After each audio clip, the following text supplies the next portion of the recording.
Friends, ఏం చేస్తున్నారు? బాగున్నారా? మీరు చాలా చాలా బాగుండాలని మనస్ఫూర్తిగా కోరుకుంటున్నాను ఫ్రెండ్స్. ఇగో రాజమండ్రి నుంచి రామచంద్రపురం అంట రాజమండ్రిలో. ఇగో ఒక అబ్బాయి పీతలు పట్టుకొచ్చాడు అక్కడి నుంచి. మాకు పీతలు తినాలనిపిస్తే ఫ్రెండ్స్ ఆ అబ్బాయిని చూపిస్తాను. పీతలు కూడా మరి తెచ్చిన అతను క్లీన్ చేసి ఇవ్వాలి కదా ఫ్రెండ్స్, అందుకని క్లీన్ చేసి మరి ఇవ్వు అని చెప్పాను. చూపిస్తాను. పీతల కూర చేస్తాను ఫ్రెండ్స్. అవి సముద్రం పీతలు కాదనమాట, నాటి పీతలు. సూపర్ సూపర్ టేస్ట్ ఉంటుంది. దగ్గరికి గ్రేవీ లాగా చేస్తాను. అద్దరిపోద్ది అనమాట ఈరోజు పీతల కూర. చూపిస్తాను అబ్బాయిని పీతల్ని. ఇగోనండి పీతలు. ఇగో జాగ్రత్త పిల్లడా, జాగ్రత్త. అదేంటి బురుక్కుతుంది తీయంగానే? అరే అవి తీసి అమ్మనే డిప్పలు ఆగేసేయాలి. మరి డిప్ప వదిలితే ఎట్లా? ఇగండి పీతలు చూసారా, బతుకున్న పీతలు అనమాట. ఒకటి చూపిస్తాం ఫ్రెండ్స్. అమ్మో అబ్బో, ఇదిగండి ఎట్లని చూసారా? అమ్మో డ్యాన్స్ చేస్తుంది, బ్రేక్ డ్యాన్స్. బతుకున్న పీతలు డ్యాన్స్ చేస్తుంది. అది చూసారు ఎట్లుందో? రాజమండ్రి నుంచి ఇక్కడికి వచ్చి బస్సులో జర్నీ చేసి వచ్చింది. ఏదో ఒకటి చెబుతున్నాను లేరా. రాజమండ్రిలో రామచంద్రపురం అంట, అక్కడి నుంచి జర్నీ చేసి వచ్చిన పీతలు. అయినా బతికే ఉన్నాయి చూడండి, అన్నీ బతికే ఉన్నాయి. ఒక్కడు కూడా ఏమి ఇదవల. ఇగో నాటి పీతలు అనమాట. దీని కలర్ చూడండి, బ్యాక్ సైడ్ అగో నల్లగా ఉంటుంది.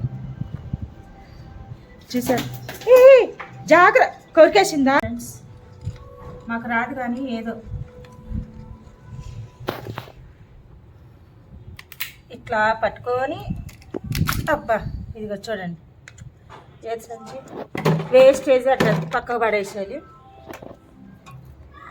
అది కూడా ఎందుకు తిన్నాము, చెత్త పడేసేది. చూసారు, అన్నీ బతికే ఉన్నాయి ఫ్రెండ్స్ పీతలు అయితే. ఇగో ఇట్లా క్లీన్ చేసేది. ఇవి ఉన్నాయి కదా, ఇవి తీసేసుకోవాలన్నమాట నీట్గా.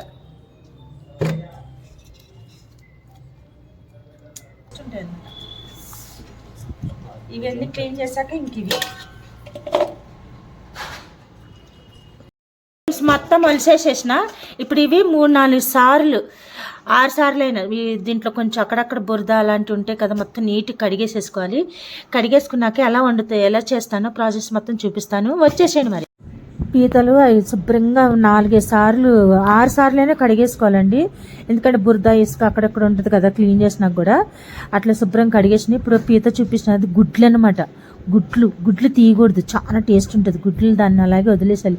కానీ గుడ్లు విడిగా పోకోకుండా నీట్గా కడిగేసుకోవాలి. కడిగేసుకున్న దాంట్లో కొంచెం ఉప్పు పసుపు వేసేసి ఉడకపెట్టుకొని పక్క తీసేసి ఇంకా డేసా పెట్టేసేసుకొని స్టవ్ వెలిగించుకొని కూరకు సరిపడా నూనె వేసేసుకున్నాను. ఇంకా ఆలు గరం మసాలాలు తెలుసు కదా, దాల్చిన చెక్క లవంగాయ కొంచెం సాజీరా యాలక్కాయ వేసేసాను. ఇంక అయిపోయినాక మనం నూరు పెట్టుకున్న ఉల్లిపాయ కొబ్బరి పేస్ట్ అండి, దాంట్లోనే అల్లం పేస్ట్ ఇంకా పచ్చిమిర్చి కరివేపాకు కూడా వేసాను. పచ్చిమిర్చి కొన్ని ఎక్కువ వేసాను ఫ్రెండ్స్, ఎందుకంటే కొంచెం పీతల కూరలోకి కొంచెం పచ్చిమిర్చి ఘాటు కానీ కారం కానీ ఎక్కువ ఉంటే ఆ టేస్టే వేరుంటుంది అనమాట.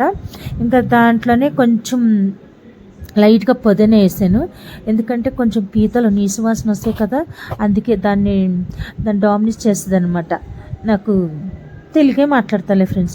అది అంత గ్రేవీగా కర్రీ రావాలంటే ఉల్లిపాయ కొబ్బరి పేస్ట్ ఎక్కువగా ఉండాలి. మరీ ఎక్కువ వేసుకుని తీపి అయిపోద్ది. అది ఉల్లిపాయ అల్లం పేస్ట్ అంత అయిపోయింది. దాంట్లోనే రుచి సరిపడా కారం ఉప్పు ఇంకా పసుపు వేసేసేసుకొని అది కూడా దాంట్లోనే ఏగనివ్వాలండి. నేను చేసిన పద్ధతిలో చేయండి ఫ్రెండ్స్, చాలా అంటే చాలా సూపర్ టేస్టీగా ఉంటుంది.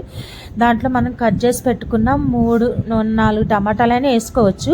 నేనైతే 4 టమాటాలు వేసాను. అట్లా పొడవుగా కట్ చేసుకోవాలి ఫ్రెండ్స్. చిన్న ముక్కలుగా కట్ చేస్తారు కదా, అట్లా కాకుండా పొడవుగా కట్ చేసుకుని ఆ టమాటా కూడా నూనెలో మంచిగా మగ్గిపోయినాక మనం పెట్టుకున్న పీత ముక్కలు అవి కూడా వేసేసేసుకొని ఉప్పు కారం మసాలా అంతా దానికి పట్టేలాగా మంచి ఒక 5 నిమిషాలు మూత పెట్టే మంచి అంతా కలుపుకున్నాక ఒక 5 నిమిషాలు మూత పెట్టి ఆ నూనె మంచి దాంట్లో ఉన్న వాటర్ అంతా కొంచెం ఇట్లా బయటికి ఇట్లా తేలిలాగా. దాని తర్వాత నేనైతే 2 గ్లాసులు నీళ్ళు వేసాను, అంటే ఒక లోటాడు నీళ్ళు అనుకోండి. అది ముక్క మునిగేంత వరకు నీవు వాటర్ వేసుకుంటే మనకి ఒక 10 నిమిషాలు మంచి దగ్గర ఉడికిపోయింది కూర అయితే. అది నూనె పైకి తెలియదు కదా, దాంట్లోనే ఇంకా మసాలా పొడి అనమాట, తెలుసు కదా మసాలా పౌడర్, అది వేసేసుకొని మనకి స్మెల్ కావాలి కదా, లాస్ట్లో ఫైనల్ టచ్ కొత్తిమీర, గుప్పుడు కొత్తిమీర అయితే వేసేసేసి ఇంకా 3 నిమిషాలు ఉడికినాక అసలు ఈ పీతల కూర వండితేనండి పక్కన గల్లీలో కూడా గుమ్గుమాని వాసన పరిగెట్టాల్సిందే. మనం ఉండే అపార్ట్మెంట్లో కూడా ఏంటి వీళ్ళు ఇంట్లో ఎంత మంచి స్మెల్ వస్తుంది, అబ్బా ఎంత మంచి టేస్టీ కర్రీ అని అదిరిపోవాల్సిందే ఫ్రెండ్స్. ఎవరైనా అంత సూపర్గా వండాను, సేమ్ నేను వండినట్టు ఇదే ప్రాసెస్లో వండండి. అది గ్రేవీగా చక్క పీతల్లో అంటే గ్రేవీగా వండుకుంటే ఏంటంటే ఇలా వండుకొని ఒకసారి ట్రై చేయండి, సూపర్ రాని అంటారు. నచ్చితే please subscribe to my channel friends. ఈ వీడియో చూసి లైక్ కొట్టుకోకుండా వెళ్ళిపోమాకండి ఫ్రెండ్స్, సరేనా? ప్లీజ్ మా బుజ్జి కన్నలు కదా, మా కన్నలు కదా, మా లవ్లీ ఫ్రెండ్స్ కదా, మీరు ఎట్లనే లైక్ చేస్తారులే, కామెంట్ కూడా పెట్టండి ఫ్రెండ్స్. బాయ్.